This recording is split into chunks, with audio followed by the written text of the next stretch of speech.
I am Shreya Pinar of class 7B. As we all know, today is Lala Lajpat Rai's birth anniversary. Lala Lajpat Rai was born on 28 January 1865 and was died on 17 November 1928. He was one of India's celebrated freedom fighters. His ideology of nationalism and zealous patriotism earned him the title Punjab Kesari and Lion of Punjab.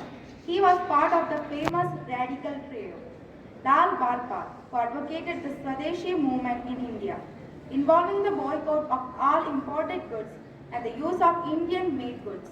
Rai also initiated the foundation of Punjab National Bank. In 1897, he founded the Hindu Orphan Relief Movement to keep the Christian mission from securing custody of these children.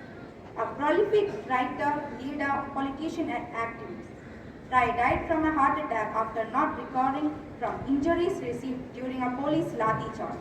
While protesting the arrival of Simon Commission on the occasion of the 155th birth anniversary of Lala Lajpat Rai, we look back upon the struggles faced by him and all that he accomplished in his life. Thank you.